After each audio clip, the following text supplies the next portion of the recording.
Bonjour et bienvenue sur la chaîne Climat et Météo Tropicale. Après plusieurs vidéos sur le climat et l'énergie, je reviens sur le sujet des cyclones et on va essayer de savoir quel crédit donner aux prévisions cycloniques saisonnières. J'avais déjà abordé le sujet l'année dernière pour la vidéo sur les prévisions 2021, mais je vais cette fois-ci rentrer un peu plus dans le détail. Restez bien jusqu'à la fin pour avoir la réponse à la question « Doit-on se fier aux prévisions cycloniques saisonnières ?» Allez, ça démarre juste après le générique.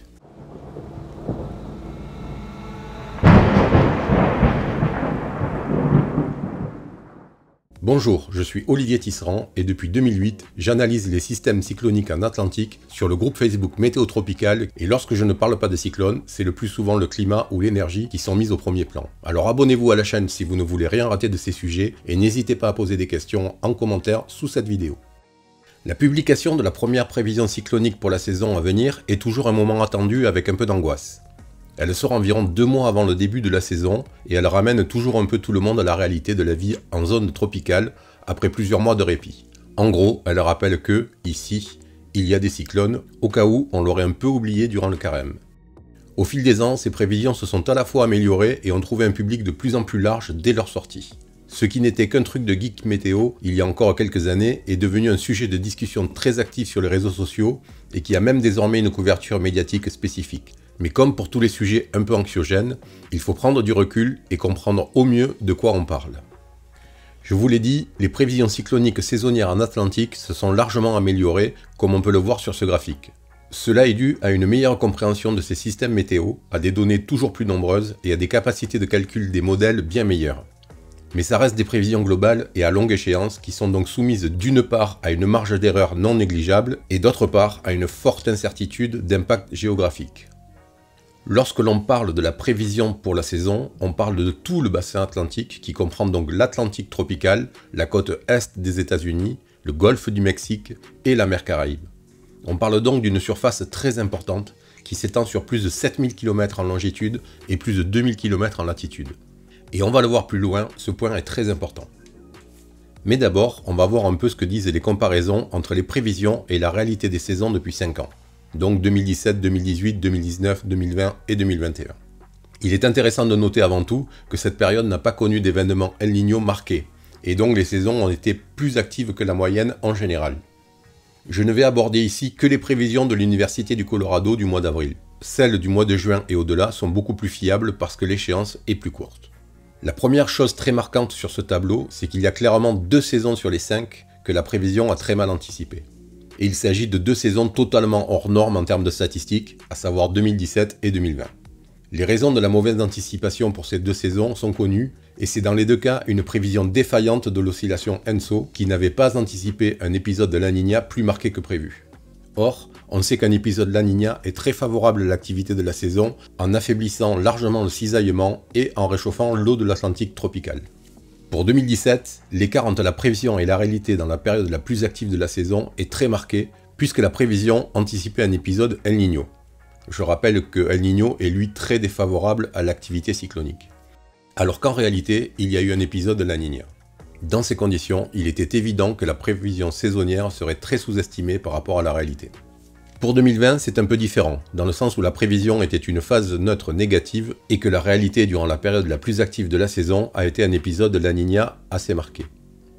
Il y a moins de différence sur l'activité de la saison entre une phase neutre négative et un épisode de La Niña qu'entre un épisode El Niño et un épisode de La Niña. C'est ce qui justifie que l'écart entre la réalité et la prévision soit moins marqué en 2020 qu'en 2017. Si on prend cette fois-ci 2018, dont la prévision a été très proche de la réalité, le seul écart supérieur à 25% étant les ouragans majeurs, mais sur un nombre très petit, on se rend compte que l'écart entre la prévision ENSO de mars et la réalité est aussi très faible. Et c'est la même chose pour 2019 et 2021.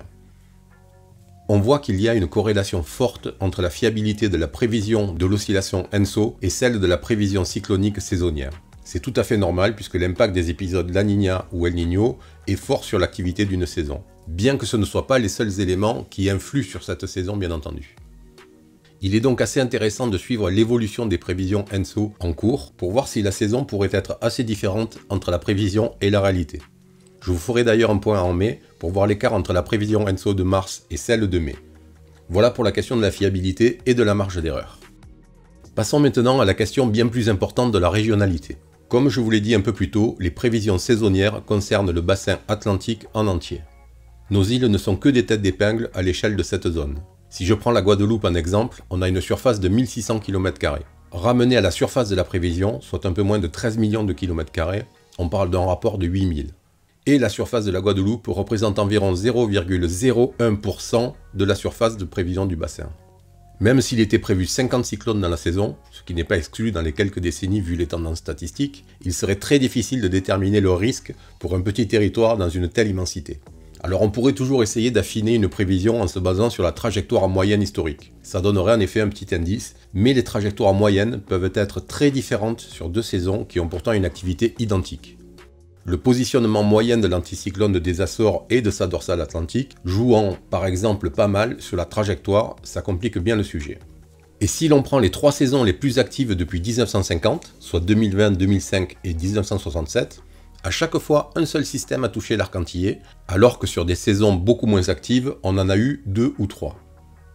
Il est impossible de tirer des conclusions au niveau régional. Donc même si statistiquement il est probable qu'un territoire soit plus impacté lorsqu'une saison est plus active, dans la réalité ce n'est pas forcément le cas. Et vu les niveaux d'impact sur un territoire, en gros entre 1 tous les 10 ans et 1 tous les 15 ans, on est plus sur une question de chance-malchance que sur une question de pertinence de prévision. En moyenne, depuis 1950, les îles françaises ont été touchées par environ 3% des systèmes nommés en Atlantique.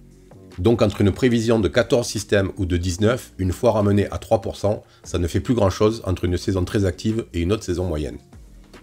Au final, est-il donc utile de s'occuper des prévisions cycloniques saisonnières? Eh bien de mon point de vue, pour des particuliers, pas du tout. Parce que dans tous les cas, la préparation pour la saison doit être identique que la saison soit plus active que la moyenne ou moins active. Il ne faut pas oublier que la raison de l'existence de ces prévisions, quasiment toutes originaires des États-Unis, c'est que 30% des cyclones en Atlantique finissent leur vie sur le continent nord-américain. Pour eux, il est donc vital d'anticiper au mieux vu le niveau de risque. Ces prévisions sont donc très orientées dans ce but et il ne faut pas l'oublier. Nous sommes les bénéficiaires collatéraux de cela, au même titre que lorsque le NHC envoie parfois des centaines d'avions en reconnaissance dans les cyclones lors d'une même saison. Ce n'est pas initialement dans le but de nous informer, mais d'obtenir le maximum de données pour modéliser le risque pour leur propre territoire. Ça ne veut pas dire qu'il ne faut pas leur être reconnaissant de nous fournir ces données sans condition, mais juste qu'il faut comprendre pourquoi ils le font et donc éviter les biais d'analyse. Donc, même si la saison 2022 est prévue plus active que la moyenne, ce n'est pas pour ça qu'un cyclone passera forcément sur une île française. Il faut se préparer à la saison, quoi qu'il en soit, comme si le risque était très important, et ensuite laisser la chance ou le destin, comme vous voulez, faire son boulot. Et je rappelle une dernière chose que je dis souvent. Une fois que la saison est terminée, la sensation de l'activité est très variable d'une personne à une autre. Même si la saison a été extrêmement active sur le bassin, si vous n'avez rien senti chez vous, pour vous, elle sera totalement faible. Au final, pour vous, ce sera une saison très peu active. Par contre, pour une autre personne, alors que la saison a été extrêmement peu active, il suffit qu'elle ait pris un cyclone sur la maison pour que pour elle, la saison soit devenue extrêmement active. Donc vous voyez, c'est aussi une question de perspective. Voilà, cette vidéo très dense est terminée. J'espère qu'elle vous permettra de mieux appréhender la question des prévisions cycloniques saisonnières et de moins stresser. Bonne fin de journée à tous et à bientôt. Salut!